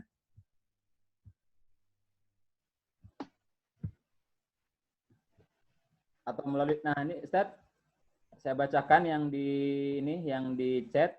Assalamualaikum warahmatullahi wabarakatuh. Perkenalkan, saya Anita Rahayu. Izin bertanya, kalau dibandingkan dengan Indonesia, apakah peluang beasiswa di luar negeri itu lebih besar? Dan bagaimana support pemerintah terhadap beasiswa yang diberikan? Saya jadi penasaran dan tertarik sekali terhadap kurikulum pendidikan yang ada di Jepang. Sebenarnya output yang diharapkan dari pendidikan di Jepang itu apa? Apakah mereka dibentuk untuk bersaing di dunia pekerjaan atau seperti apa? Mungkin itu pertanyaan pertama dulu. Oke. Ya, kalau dibandingkan dengan Indonesia, apakah peluang beasiswa di luar negeri itu lebih besar? Ya, jadi sebenarnya memang setiap negara memiliki kuota. Tapi untuk Indonesia saya kira cukup besar ya kuotanya kalau di Jepang. Kalau untuk ke Jepang cukup besar, tapi kalau Korea itu sekitar apa ya? Ini kalau kita ambilnya max ya. Sebenarnya kan gini, kita mau masuk ke kampus mana aja silahkan. Teorinya begitu. Karena apa? Tadi ada pemisahan antara antara penyedia beasiswa dengan kampus. Jadi pada hakikatnya kita mau sekolah di mana aja silahkan, tapi pembiayaannya cari sendiri kan gitu. Nah pembiayaan ini, aspek pembiayaan itu bisa dicari dari berbagai cara. Pertama ada yang lewat negeri bisa lewat LPDP atau Manbusho tadi yang sudah saya jelaskan. Selain itu ada nggak? Ada yang lainnya. Ada yang lainnya, swasta di Jepang itu banyak yang menyediakan menyediakan beasiswa juga, tapi syaratnya memang sudah harus di sini. Jadi kalau misalkan mau menempuh yang swasta dengan yang baru ketika di Jepang, itu kita sudah harus di sini dulu gitu. Artinya berjuang dulu, terjun dengan biaya sendiri dulu, baru kemudian setelah di sini kita apply beasiswa di dalam negeri Jepang. Itu bisa gitu, seperti itu. Jadi siapkan dulu biayanya sendiri. Tapi ini memang besar kalau yang kedua. Bahkan ada di antara teman-teman Indonesia di Jepang itu yang kemudian sambil kerja paruh waktu gitu ya untuk mendapatkan biaya gitu ya, tambahan untuk biaya hidup. Itu bisa dilakukan seperti itu. Jadi ada dua cara gitu ya, ada dua cara, bisa yang melalui negeri atau bisa yang melalui jalur swasta untuk penyedia beasiswanya gitu. Kemudian bagaimana support pemerintah terhadap beasiswa yang diberikan? Kalau beasiswa yang di Indonesia, kalau yang dari pemerintah Indonesia ya beasiswanya ya ada gitu ya melalui LPDP, tapi kalau tidak salah setahun sekali gitu ya, dan itu juga limited ininya. Sekarang sudah dikurangi kalau tidak salah dengar gitu ya dari para alumni LPDP, ada beberapa kuota yang dikurangi seperti itu, tidak seperti di awal-awal dulu gitu. Kemudian bagaimana dengan pendidikan di Jepang? Pendidikan di Jepang itu sebenarnya kalau diciptakan untuk bersaing sih dia bersaingnya bukan individu, tapi lebih kepada tim. Begini, kalau kita masuk di pendidikan anak misalkan ya, dari mulai kecil sebelum TK itu ada preschool, kemudian TK, SD itu semua diajari dulu tentang adab, cara buang sampah itu di gemblengnya, gitu ya. Baru masuk SMP, SMA ada kemudian pelajaran-pelajaran yang sifatnya ya seperti yang kita pelajari di Indonesia. Ya, masuk ke S1, nah itu baru teori-teori yang paling dasar. Nah, S2 itu baru kemudian mereka diajari bagaimana, kalau yang saya perhatikan di kita Kyushu ini, tim dalam bentuk tim, gitu ya. Bagaimana bekerja dalam tim, dalam grup riset di lab, gitu ya. Seperti itu. S2 dan S3. Jadi persaingannya itu di tim sebenarnya. Bagaimana menciptakan tim yang produktif dan seterusnya. Begitu. Makanya kemudian ketika bahkan sebelum mereka lulus saja itu mereka sudah dapat kerja. Kalau di sini dijaminnya begitu. Jadi orang-orang Jepang itu setahun sebelum dia lulus dia sudah mencari kerja. Jadi ketika lulus dia langsung bekerja. Gitu. Nah, jadi ada nilai dulu yang kemudian ditanamkan pendidikan di Jepang itu, paham saya seperti itu. Di kecilnya dia diajari adab dulu, baru kemudian masuk teori-teori yang lain. Seperti itu. Baik, Ya. Ustaz. Boleh. Kemudian Sudah jam 9, nggak apa-apa. Ada pertambahan waktu, Ustaz? Boleh bertanya kan? Nggak apa-apa. Silakan. Ya, alhamdulillah. Baik, sebelum ini ada Silakan. beberapa pertanyaan di grup chat, mungkin silakan ada yang ingin bertanya langsung dulu, Teh. Silakan. Ya, izin bertanya, Kang. Terima kasih atas waktunya. Perkenalkan, saya Linda dari Depok, Kang. Kalau kita Kyushu itu di Fukuoka ya, Kang? Iya. Oh iya. Nah, saya tuh kan lihat pengumuman tentang next tahun ini tuh katanya diundur ya terkait dengan wabah gitu. Dan Iya. itu paling ada kepastian itu bulan Juni kalau kata webnya itu. Nah, untuk yang tadi Akang bilang beasiswa yang di Jepangnya itu biasanya polanya bagaimana gitu? Apakah separuh pembiayaan dan kalau untuk yang berkeluarga bagaimana? Apakah memang harus ada part time-nya atau seperti apa? Ya. Dan di Fukuoka sendiri part time-nya seperti apa, Kang? Terima kasih. Ya. Kalau untuk kita bicara Fukuoka, Fukuoka itu masuk kepada satu wilayah dengan biaya hidup yang cukup rendah dibandingkan kota-kota lain di Jepang. Kalau tidak salah nomor 2 atau nomor 3 terendah se-Jepang. Jadi rendah gitu ya dibandingkan dengan Tokyo itu kan. Tokyo itu dengan beasiswa Max itu sudah hampir nggak nutup. Jadi harus disambung dengan part time. Itu kalau berbicara Tokyo atau Osaka gitu ya untuk kota besar. Tapi kalau Fukuoka atau kita Kyushu insya Allah masih cukup dengan biaya Max gitu ya. Itu yang pertama. Yang kedua adalah kalau kita bawa keluarga, ada anak. Nah, anak itu kita dapat bantuan dari pemerintah, subsidi ya, namanya welfare, children welfare, kesejahteraan untuk anak, tunjangan untuk anak. Kalau anaknya masih di bawah 3 tahun itu 15.000 per bulan, 15.000 yen. 15.000 yen itu hampir sekarang 2 jutaan per bulan per anak. Jadi kalau punya anaknya 3 di bawah 3 tahun, ya udah dikalikan saja gitu. Per bulan tuh ya. Gitu ya. Belum lagi nanti kalau di bawah 3 tahun berarti kalau sakit itu gratis biaya biaya pengobatan gratis. Di atas 3 tahun sampai umur berapa gitu saya lupa, itu subsidinya berkurang. Yang tadinya 15.000 menjadi 10.000 saja. 10.000 per anak per orang. 10.000 per orang per bulan gitu ya. 10.000 per bulan. Jadi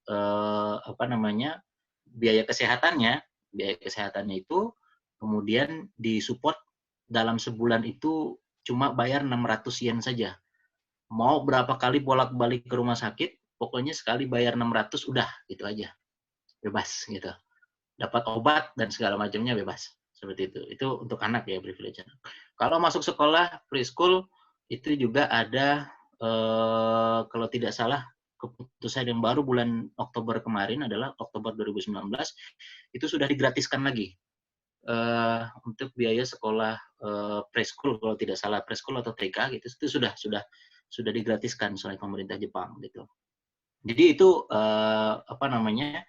kondisi yang bisa dilakukan. Kemudian untuk rumah itu nanti untuk Fukuoka dan kita Kyushu atau prefektur ini kita bisa apply untuk perumahan public apartment yang biayanya itu bahkan jauh lebih rendah dibandingkan dengan ukuran yang sama yang disediakan oleh swasta, apa tuh yang disediakan oleh swasta gitu ya. Itu ada gitu disediakan oleh pemerintah. Biayanya juga terjangkau dengan luas rumah yang juga sebanding gitu. Ya, ini rumah saya ini juga lumayan besar, ada 3 ruangan, ya 1 dapur, kemudian ada kamar mandi, toilet, ya 3 kamar itu kan lumayan besar ya. Itu cuma bayar sekarang 4.200 yen saja. 4.200 itu sekitar berapa? 400.000, 500.000. Kurang lebih seperti itu. Kalau dibandingkan dengan biaya sewa rumah saya sebelumnya, atau sebelumnya itu per bulan 36.000, 9 kali lipatnya gitu ya. Itu belum biaya gas, air, listrik gitu ya, dan yang lain sebagainya.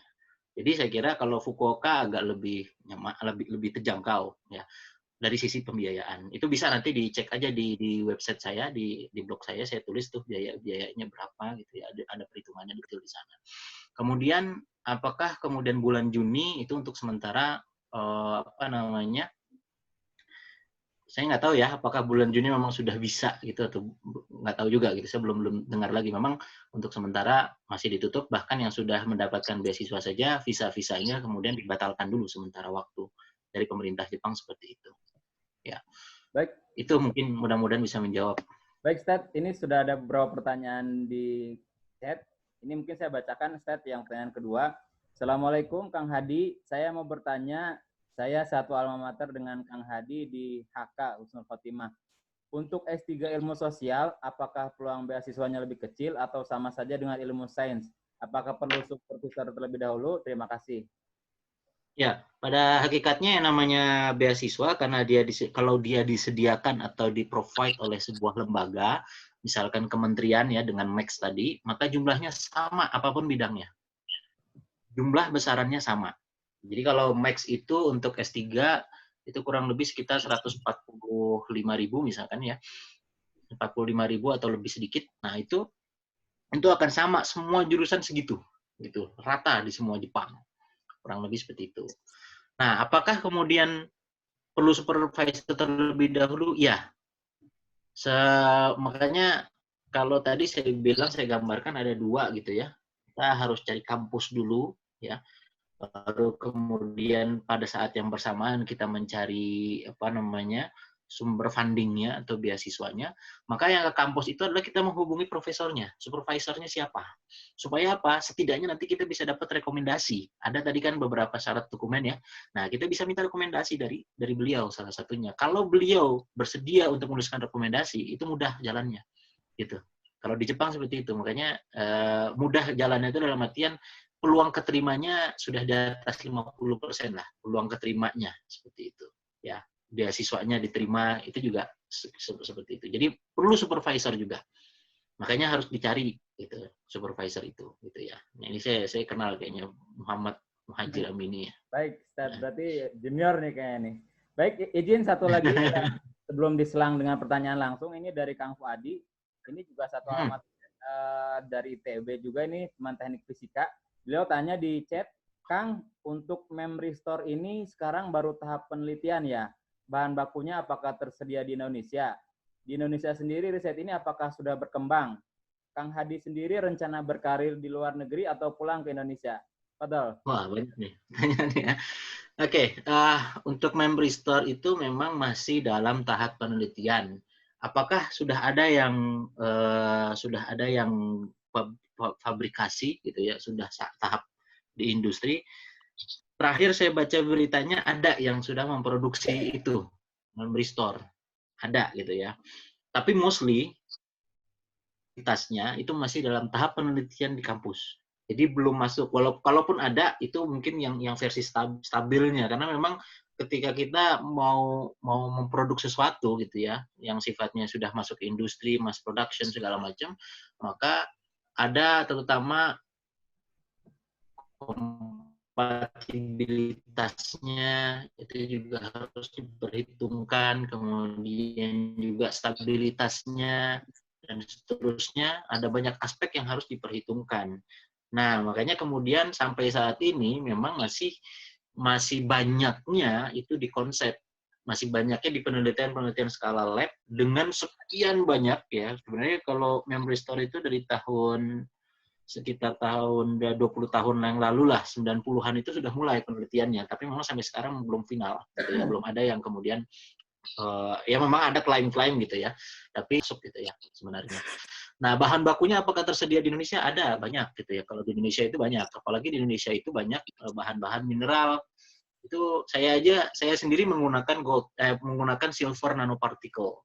Silver nanoparticle itu saya sintesisnya ya menggunakan silver itu menggunakan metode yang paling mudah dengan room temperature, artinya yang paling gampang dan bisa dilakukan di Indonesia gitu loh. Sengaja memang melakukan itu kalau misalkan seandainya kita pulang ke Indonesia dan melakukan eksperimen, mungkin bisa lah dengan itu, insya Allah gitu. Dan biasanya silver nanoparticle itu digunakan untuk kalau di Indonesia di beberapa industri, itu masuk di industri, salah satunya di industri kosmetik gitu ya, atau di industri yang biomedis itu juga enggak gitu ya, menggunakan silver nanoparticle. Itu sama dengan gold nanoparticle, kurang lebih mirip-mirip lah sifatnya gitu.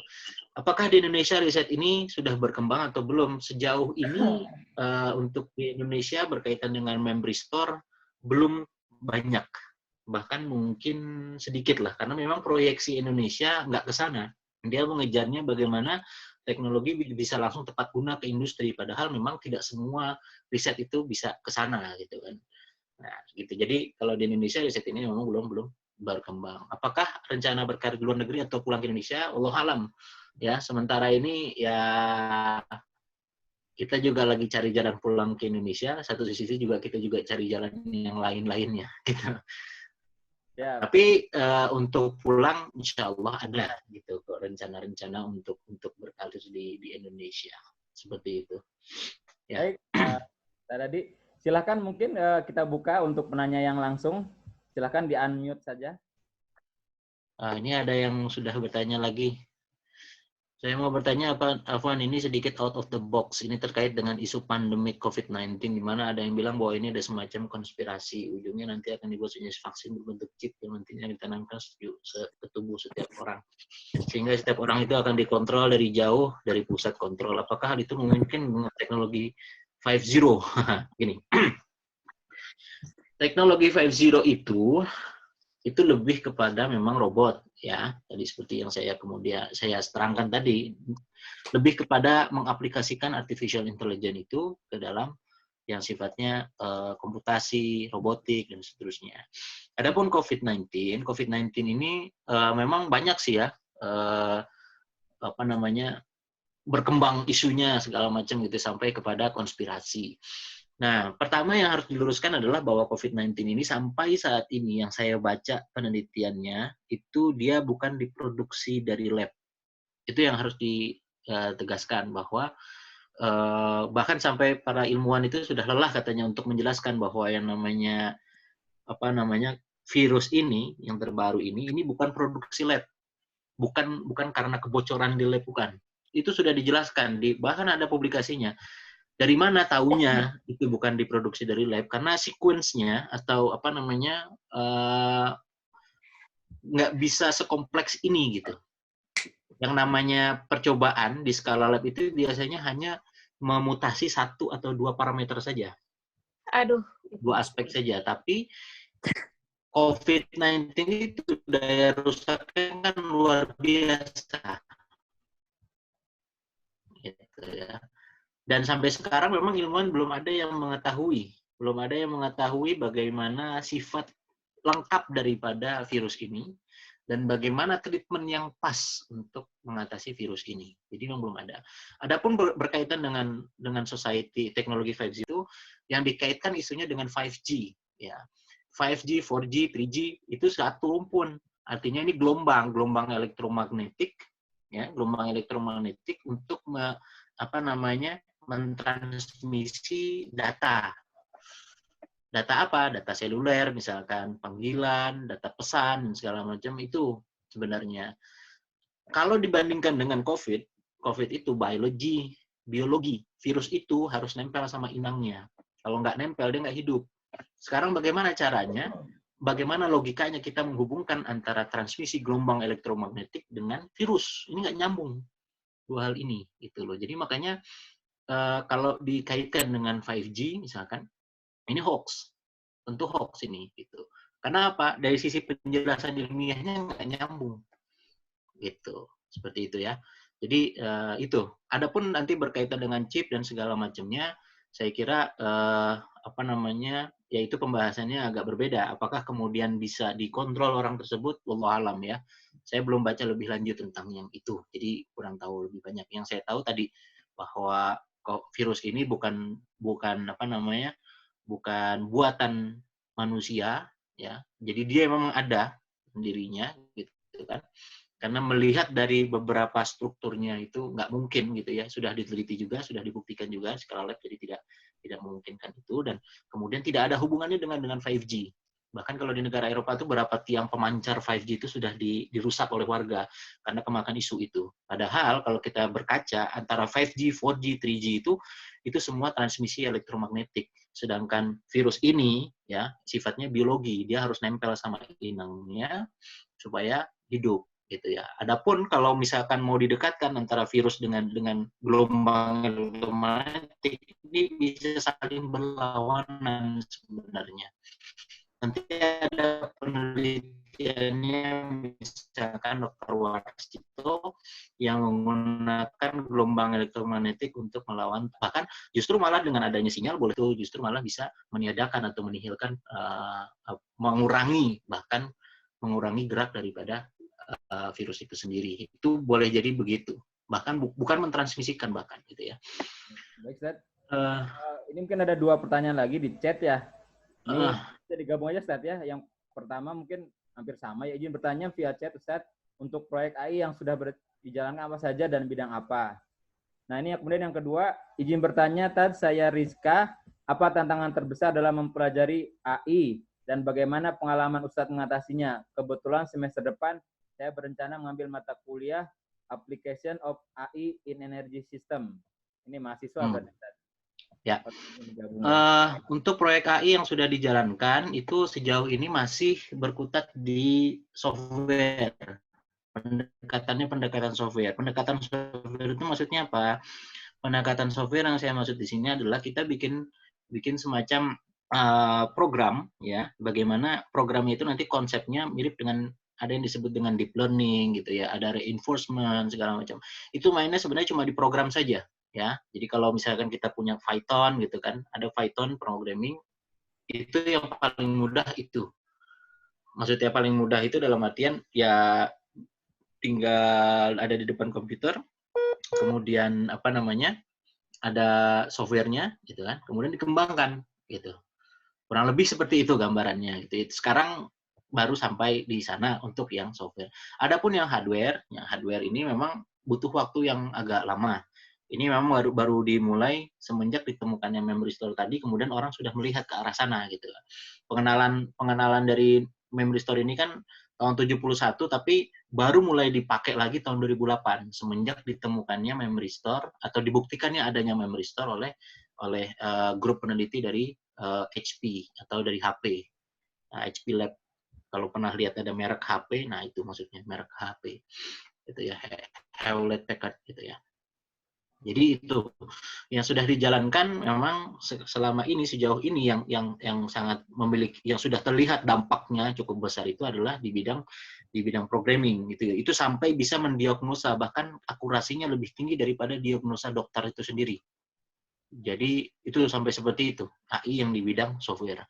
Akurasi dokter itu 79%, sedangkan AI itu 80% ke atas. Itu menggunakan itu. Itu AI yang sudah dijalankan. Kemudian bisa apalagi ya, untuk game, misalkan AlphaGo itu menggunakan game yang menggunakan artificial intelligence juga. Dia bisa mengalahkan juara 1 dunia di bidang permainan Go tadi. Ada permainan chess, catur Cina kalau tidak salah. itu di apa namanya gamenya itu kemudian diperkuat dengan program menggunakan artificial intelligence gitu ya. Itu bisa mengalahkan juara satu dunianya. Itu yang sudah dijalankan. Sedangkan yang hardware ini masih dalam tahap penelitian sampai saat ini gitu ya. Kemudian apa tantangan? Ya, jadi itu tadi sudah mudah-mudahan terjawab ya, bidang apa saja, ada bidang apa namanya? Ada bidang kedokteran tadi ya salah satunya ya, dan seterusnya. Apa tantangan terbesar dalam mempelajari artificial intelligence dan bagaimana pengalaman mengatasinya? Kebetulan semester depan saya mengambil application artificial intelligence in energy system. Sebenarnya tantangannya adalah saya nggak tahu ya bagaimana menerapkan AI di sistem energi, mungkin menggunakan algoritma tertentu gitu ya, sehingga menyebabkan nanti sistem energinya entah terotomasi atau bagaimana, wallah. Yang jelas adalah ketika mempelajari artificial intelligence biasanya kita belajar kalau software kita kuat di masalah modeling matematis maupun kemudian syntaxing atau programmingnya gitu ya. Itu yang paling ini ya, yang paling kuat gitu ya. Saya kira itu. Jadi ada dua hal. Kemudian ada di bidang modeling matematikanya, karena memang nggak lepas dari yang namanya programming, itu nggak lepas daripada model, membuat permodelan matematisnya seperti apa. Seperti itu.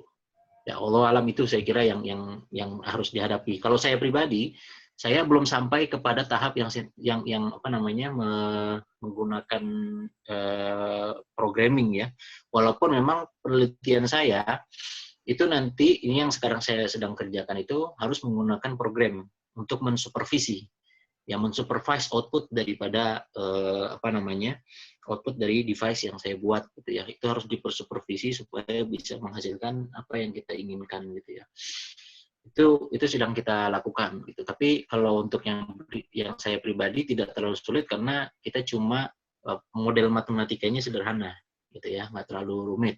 Tapi kalau yang full, yang menggunakan deep learning segala macam itu cukup luar biasa ininya saya kira ya. Kalau saya sendiri memandangnya seperti itu. Nah, karena harus memperhitungkan berbagai macam permodelan di dalamnya gitu. Baik. Kurang lebih seperti itu. Gitu ya, baik. Ini mungkin untuk ada pertanyaan langsung, silakan dikasih kesempatan, barangkali ingin tanya langsung. Di-unmute saja. Adakah yang tanya langsung? Izin juga, Ustaz. Kebetulan di sini juga ada Pak Dr. Ahmad Taufik yang infonya kuliahnya dekat antum juga, Ustaz. Di Kumamoto. Oh, dekat ya. Pak Dr. Ahmad Taufik, PhD nih. Mungkin bisa sharing-sharing dengan Ustadz Hadi, Pak Prof. Mudah-mudahan beliau masih menyimak. Ini di rencananya ditayangkan juga di YouTube beliau, di channel Geowater Channel. Seperti itu. Mungkin beliau lagi ada aktivitas yang lain. Tafadhol, silahkan. Barangkali ada yang ingin disampaikan atau ditanyakan, satu penanya lagi kali ya. Silahkan. Ya. Cukup. Ini juga ada Kang Isman nih yang dari Husnul, alumni Husnul Angkatan 5. Mungkin ada yang disampaikan. Ada Kang Hadi nih. Tafadhol. Mana Kang Isman?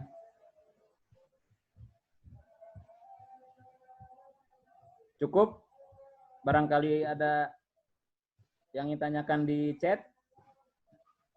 Atau sudah jelas semua sepertinya, Ustaz? Izin, Ustaz, mungkin saya... Iya, mudah-mudahan. Mewakili, Ustaz. Ini mungkin secara basic ya, kalau tadi kan ngejelasin mengenai AI dan robot. Nah, yang saya ingin tanyakan, ini jauh banget, Ustaz. Maksudnya dari Husnul ke ITB, kemudian ke teknologi yang bisa dibilang cukup rumit gitu ya. Kalau yang saya tahu beberapa teman-teman yang memang di Husnul itu kan biasanya ke Mesir, ke Al-Azhar, atau ke yang lainnya. Ini bagaimana memotivasi supaya teman-teman santri juga memang istilahnya bisa mewarnai sisi-sisi hal yang seperti ini, Ustaz? Ya. Jadi begini, kalau saya memandang bahwa dulu pernah ada wah, itu ada yang bertanya tuh sebentar. Ya, siap. Kalau di sana nyari kerja part time, paspornya harus gimana? Paspor student bisa untuk cari part time. Hanya paspor student saja, tapi nanti bukan paspor ya, visa. Visa student itu bisa untuk part time. Gitu ya. Bisa student bisa untuk part time, hanya saja jamnya itu terbatas. Kalau untuk student ada alokasi waktunya nanti yang diperbolehkan berapa jam gitu dan seterusnya. Jadi tidak harus visa khusus. Visa student pun bisa. Oke. Mengenai santri tadi ya. Jadi kalau kita pahami konsepnya Imam Al-Ghazali, ya, itu menuliskan bahwa ada 2 kategori ilmu. Pertama, ilmu yang sifatnya fardu ain. Nah, ini harus pahami, ini konsepnya konsep syar'i ya. Ada yang sifatnya fardu ain, ada yang sifatnya fardu kifayah. Fardu ain ini artinya setiap orang wajib untuk memahaminya, mempelajarinya, mengamalkannya. Apa saja yang berkaitan dengan individu, sholat dan segala macam, puasa gitu ya. Ini penting untuk kita pahami, untuk kita pelajari, untuk kita amalkan, bahkan kita sampaikan lagi, itu fardu ainnya. Ya. Adapun yang fardu kifayah, nah ini banyak. Gitu. Fardu kifayah itu mungkin yang terbayang di kita, fardu kifayah itu cuma sholat jenazah. Bukan, fardu kifayah itu adalah bukan hanya sholat jenazah, tapi masalah pendidikan itu, ya kita mau ngambil jurusan mana, kita mau ngambil keahlian apa, yang kemudian itu bisa bermanfaat bagi umat manusia dan bagi agama tentunya, bagi Islam itu sendiri, ya. Maka di situ fardu kifayah masuknya. Gitu loh. Nah, saya memandang begitu. Saya memandang, lah kalau saya apa namanya, ini kan belum ada nih. Waktu itu bayangannya adalah memang rata-rata teman-teman saya yang lulus dari pesantren itu masuk kepada jurusan-jurusan yang sifatnya agama, ke Mesir, Saudi, gitu ya, ke Sudan. Saya dulu juga sempat terpikir untuk ke sana, tapi saya mikir lagi, gitu ya. Saya berpikir lagi karena dulu sempat ikut olimpiade juga gitu kan, olimpiade matematika sampai ke tingkat, mau nggak tinggi-tinggi sampai ke provinsi aja lah. Habis itu sudah keok gitu ya di provinsi. Tapi dari situ saya melihat bahwa ada potensi lain dari dalam diri saya. Ya walaupun kemudian memang tadi kan fardu ainnya sudah kita dapatkan, makanya fardu ain sudah kita dapatkan di pesantren, tinggal kita kembangkan saja ya.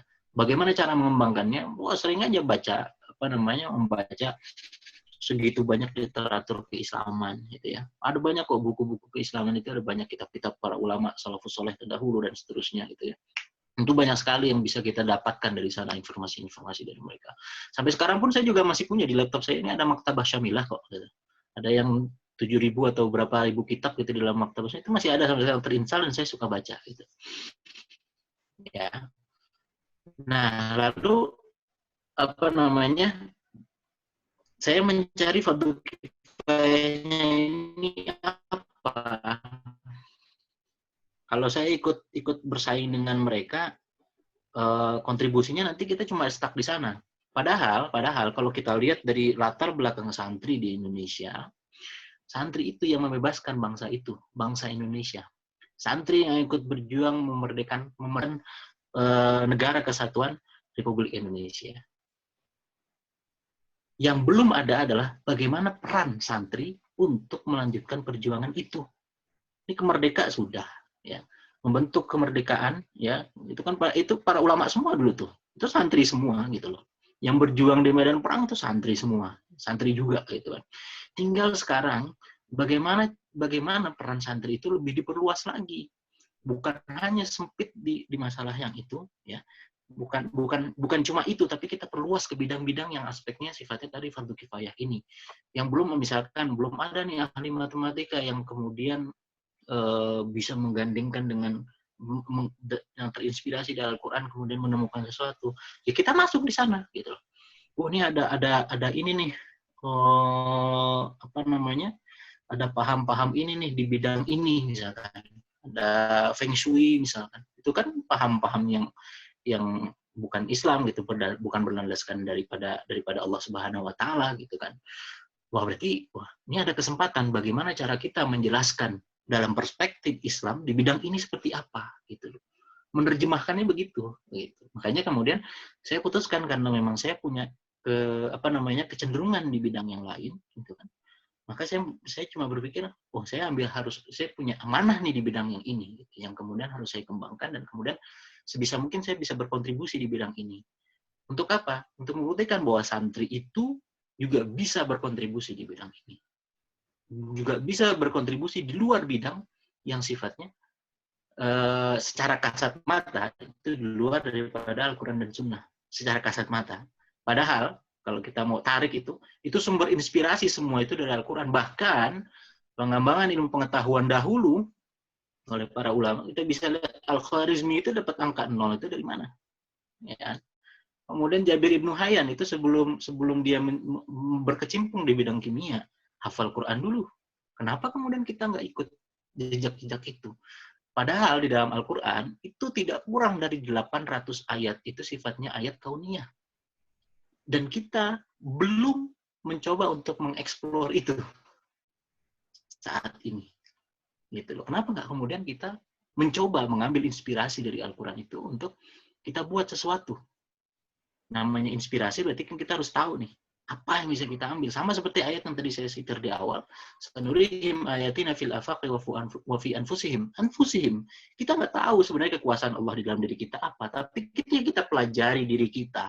Ada bidang kedokteran, orang jadi tahu nih bagaimana perkembangan janin di perut dan seterusnya. Ternyata perkembangan janin itu tidak bertentangan dengan Al-Quran. Itu satu inspirasinya. Atau yang sekarang terkait dengan masalah otak tadi. Fi anfusihim juga bagian daripada itu. Jadi satu kata itu maknanya luar biasa kalau kita terjemahkan ke dalam sebuah teknologi ini. Seperti itu. Jadi makanya kemudian inilah yang saya kira penting dicatat untuk semua santri di Indonesia. Bahwa perjuangan para senior kita dahulu untuk mendirikan bangsa itu setelah usai. Tapi perjuangan kita ini melanjutkan estafet mereka. Itu melanjutkan estafet mereka. Dakwah kita bisa kita lewat lewat bidang-bidang yang lain dakwahnya begitu ya, melalui dakwah kauniyah ini gitu salah satunya gitu ya. Itu mungkin yang yang menginspirasi saya. Ya. Luar biasa nih konsep fardu kifayah yang memang harus dipahami lebih utuh dan lebih view-nya lebih luas lagi, Ustaz ya. Izin Ustaz, ini sudah jam 9.30 di sini, sana udah setengah 12 ya. Ya, nggak apa-apa. Aduh, ini luar biasa nih. Ada yang tanya di chat nih, Ustaz. Ada beberapa nih. Ya. Gimana perkembangan dakwah di sana, belajar Quran, agama, dan sebagainya. Terkait dengan Jepang, karena banyak orang yang bilang, yang dengar negara yang lebih Islam dan negara-negara mayoritas Islam itu sendiri. Dan ingin juga kalau Allah ridhoi berdakwah dan belajar juga di sana. Jadi begini.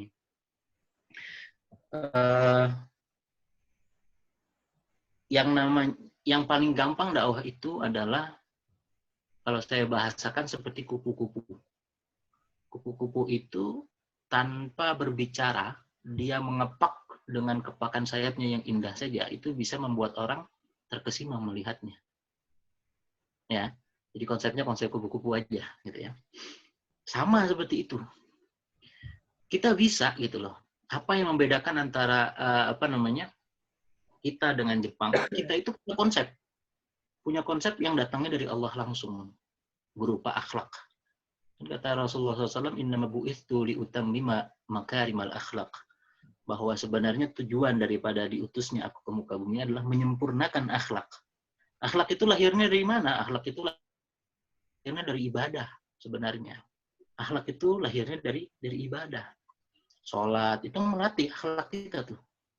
Bagaimana kita tidak sombong di hadapan manusia. Karena apa? Kita bersujud di hadapan Allah. Allahu Akbar, Allah Maha Besar. Itu kan seperti itu filosofinya. Ya, itu dari sholat. Gitu ya. Bahkan sholat itu juga tidak boleh ditinggalkan. Melatih kedisiplinan, harus tepat waktu. Etos kerja. Orang Jepang itu tepat waktu. Kenapa kemudian umat Islam itu sendiri tidak tepat waktu? Berarti kalau begitu siapa yang salah? Umat Islamnya atau sholatnya? Ya, ini yang harus dikoreksi gitu. Yang harus dilihat adalah kita koreksi lagi bagaimana ibadah kita. Siyam atau saum yang sekarang kita sedang jalani, ya, itu kan sebenarnya mengendalikan hawa nafsu. Hawa nafsu apa? Hawa nafsu makan, hawa nafsu seksual, hawa nafsu terhadap keterikatan diri terhadap harta, sehingga kita mampu mengeluarkan harta itu dengan mudah. Adanya zakat juga bagian daripada itu, gitu kan, di bulan Ramadan. Ini kan semuanya melatih kita. Allah itu memberikan fasilitas kepada kita untuk melatih diri menjadi pribadi-pribadi yang luar biasa sebenarnya. Hawa nafsu itu adalah satu hal yang kalau kita kendalikan luar biasa dampaknya. Ya, bayangkan kalau tadi kita berbicara tentang robot aja, kita berbicara tentang robot nih, ya. Sebenarnya yang kemudian membuat robot atau produk-produk teknologi itu bagus itu apa? Kemampuan mereka mengendalikan, ya, kayak transistor. Transistor itu cuma mengendalikan gerak elektron aja. Aliran elektronnya kemana nih? Dikendalikan lewat transistor, itu saja. Kata kuncinya adalah mengendalikan. Dan di Ramadan ini semuanya dikendalikan. Yang paling berbahaya dari dalam diri manusia itu hawa nafsunya yang paling berbahaya. Baik hawa nafsu yang sifatnya seksual maupun hawa nafsu makan. Orang kalau nggak makan itu bisa ngamuk luar biasa. Kita bisa lihat nih musim pandemi ini. Sudah berapa berita tuh yang menurunkan berita bahwa ada kerusuhan, ada pencurian, penjambretan, begal dan seterusnya. Itu kan mereka perutnya nih lapar gitu loh. Perutnya lapar. Mereka udah nggak sanggup lagi karena namanya berpuasa juga harus berbuka, gitu kan? Analoginya seperti itu. Hawa nafsu seksual juga harus dijaga. Nggak boleh siang hari, tapi kalau malam nggak apa-apa kalau sudah berbuka. Itu saja. Harus menuruti aturan itu doang sebenarnya, gitu kan?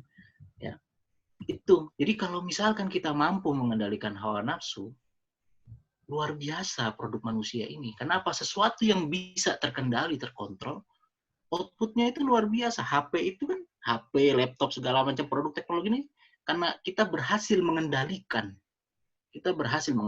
gerak elektron, kita berhasil mengendalikan gelombang elektromagnetik, katakanlah, dengan ukuran-ukuran tertentu, gitu kan. Sama dengan puasa Ramadan ini. Puasa Ramadan ini kita diminta untuk mengendalikan diri kita, mengendalikan hawa nafsu kita. Ya, zakat itu mengendalikan keterikatan diri kita dengan harta, gitu kan, bahwa tujuan hidup kita bukan cuma harta, tapi ada yang lebih mulia daripada itu gitu ya. Jadi itu yang kemudian harus kita koreksi. Jadi kalau misalkan kita melihat, ini lebih Islami, ya memang, tapi mereka tidak punya konsep dasarnya. Mereka based on apa yang ada di kepala. Makanya kemudian kita bisa lihat, walaupun memang terlihat lebih Islami, kita bisa lihat industri prostitusi di Jepang itu seperti apa. Luar biasa. Gitu kan. Artinya apa? Nggak cukup dengan cuma masalah adab saja. Makanya adab itu hanya dipelajari di sekolah. Sedangkan akhlak itu dipelajarinya melalui ibadah. Itu output daripada ibadah itu ada di sana. Makanya kata Allah Subhanahu wa taala, "Innas salata tanha 'anil fakhsya'i wal munkar." Bahwa yang namanya salat itu mencegah dari perbuatan yang fakhsya. Apa yang masuk kategori fakhsya ini? Masuk kategori fakhsya ini adalah zina, pembunuhan, itu masuk dalam kategori fakhsya. Adapun yang munkar, berbohong, segala macam, segala bentuk keburukan-keburukan itu masuk dalam pada yang mungkar. Makanya kalau kita sholat tapi kemudian maksiat masih jalan, perlu yang harus kita koreksi pertama kali adalah bagaimana sholat kita. Sudah benar atau belum? Barangkali memang ada yang salah, ada yang kurang, ada yang belum sempurna misalkan. Kita harus terus pelajari seperti itu, gitu ya. Ketika itu kemudian terjadi, maka ya yang keluar itu memang seharusnya outputnya adalah akhlak yang mulia, gitu ya. Kalau kita lihat dulu sejarah bagaimana Islam masuk ke Nusantara, gitu ya, itu kan juga melalui akhlak. Dari akhlak yang mulia ini kemudian kerajaan di Aceh, Samudra Pasai mengirimkan surat kepada Umar bin Abdul Aziz. Itu ada suratnya, masih ada sampai sekarang. Entah Umar bin Abdul Aziz kalau tidak salah ya. Itu minta dikirimkan guru. Artinya apa? Ada orang muslim yang sudah masuk di situ. Gitu loh. Kapan ini masuknya? Berarti sebelum Umar bin Abdul Aziz, sebelum masanya Umayyah. Berarti di zamannya Khulafaur Rasyidin. Makanya umat Islam, Islam itu masuk ke Nusantara itu sebelum di zamannya dinasti Umayyah. Lewat mana? Lewat kebudayaan tadi, lewat akhlak yang mulia, itu saja. Itu yang kemudian perlu ditekankan bagi kita, gitu ya. Jadi dakwah di sini bagaimana ya, sama karena kita memiliki akhlak ya luar apa namanya, kita memiliki konsep tadi akhlak ya alhamdulillah pelan-pelan kita kenalkan tuh bahwa Islam tuh begini. Mereka itu rata-rata yang saya perhatikan ya mereka termakan berita gitu kan, bahwa Islam tuh begini, teroris segala macam. Ketika kita ketemu kemudian ngobrol dibacakan Al-Qur'an, isi Al-Qur'an, mereka paham. Bahkan mereka sampai ketika tadi ada videonya bahwa saya ikutan dalam apa namanya uh, uh, mengenalkan Islam kepada orang Jepang itu, kita bacakan Al-Quran tuh. Itu sampai ada yang setelah acara itu selesai, ada orang tua yang mendekati saya, itu bacaannya kok enak banget ya. Oh, Al-Quran begitu ya isinya ya. Dan seterusnya. Itu kita pakai ada sesi tambahan tuh. Sesi tanya jawabnya tambahan, karena waktunya udah selesai kan, itu berubah. Itu pindah tempat kita. Ngobrol lagi. Seperti itu. Mereka itu tertarik sebenarnya, open mind gitu. Kalau kita mau memberikan contoh yang baik juga. Saya kira seperti itu. Untuk Quran, insya Allah ada di daerah atas, di Zoka itu ada rumah Quran, itu sudah ada. Di Kyushu juga sedang digagas mengenai ada Kyushu Quranic Learning. Ya. Kyushu Quranic Learning Center, kalau tidak salah seperti itu, di mana saya salah satunya juga ada di sana, insya Allah seperti itu. Ya, kurang Baik. lebih seperti itu. Baik. Ini sepertinya sudah lewat 40 menit nih, luar biasa nih. Kayaknya teman-teman masih banyak yang ditanyakan, tapi waktu juga sepertinya Ustadz juga kayaknya perlu istirahat, kemudian mungkin teman-teman yang lainnya juga. Mudah-mudahan nanti ada sesi-sesi selanjutnya, Ustadz. Mungkin untuk 1 menit untuk closing statement-nya, Ustadz, izin. Silakan.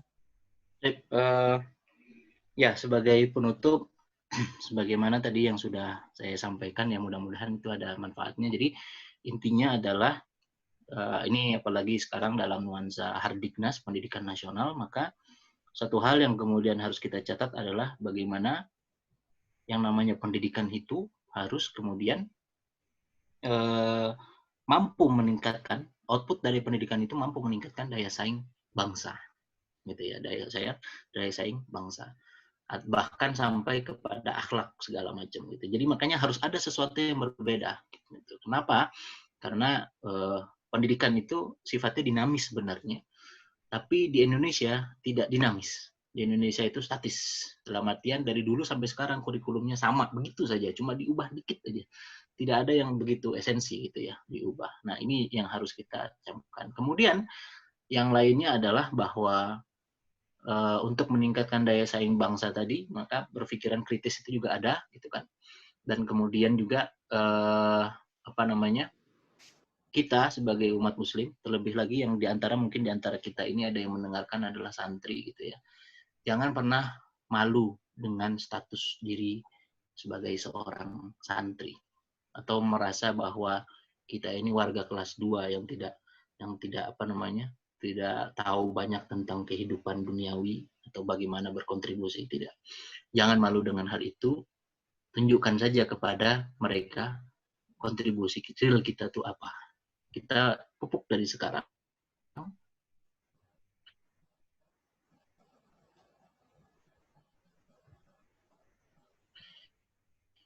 Baik. Kita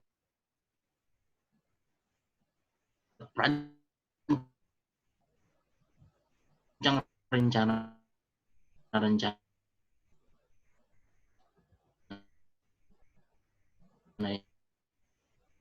yang luar biasa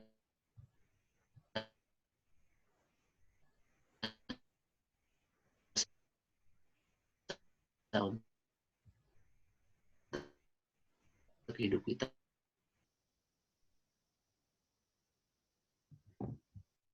Halo, Jin, Ustadz. Maaf terputus.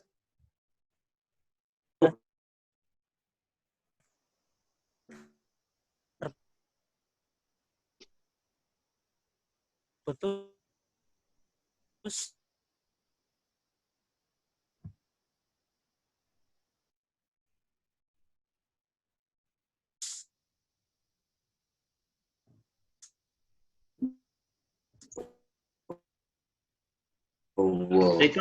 Mari kita tutup aja. Mangga.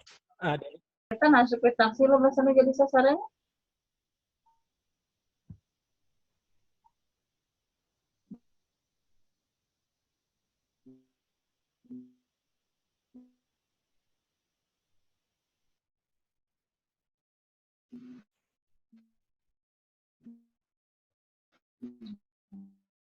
Pero Nur nagaran itu.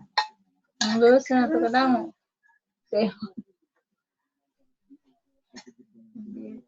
Warga temukan pria tergeletak di atas trotoar. Ada sian dulu itu di Sarawak. Ada regan.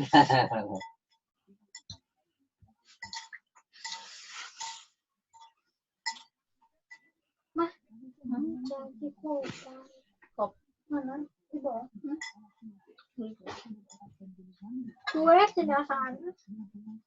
Itu tutupnya hangat. Kue nama? Kue. Kamu kue sana.